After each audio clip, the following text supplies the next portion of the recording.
في ثالث المشاركة الثالثة عشرة للمنتخب البلجيكي في نهائيات كأس العالم في هذه المجموعة. في أفضل مشاركة له المركز الثالث في النسخة الأخيرة. إذا نحن نواجه صاحب المركز الثاني والثالث في آخر نسخة من المونديال.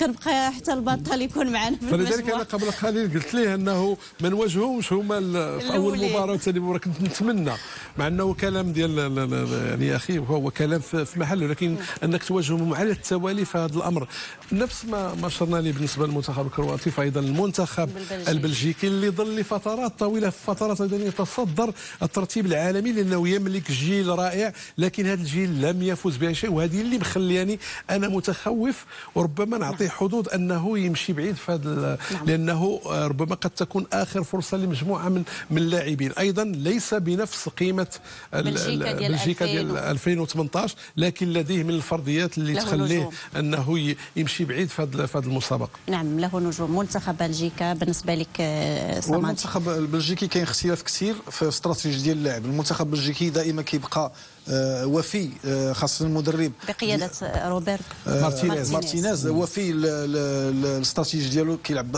3-4-3.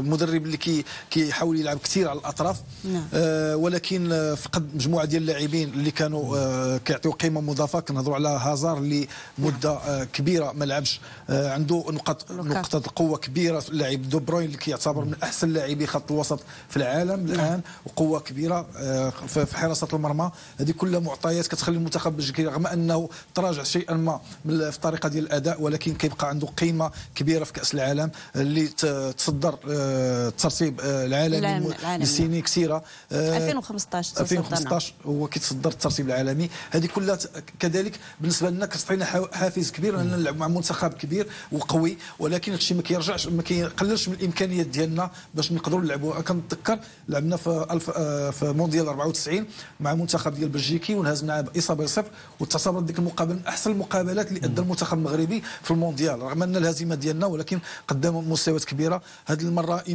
كنتمنى باش نردوا الاعتبار وننتصروا عليه ان شاء الله في هذا المونديال. هذه كان المنتخب ديال 94 فكان منتخب صحيح انه 3 هزايم، لكن على مستوى الاداء كان افضل. حتى في 98 كان الخروج يعني بسوء. لا هو دائما في التقييم ديال المنتخبات المغربيه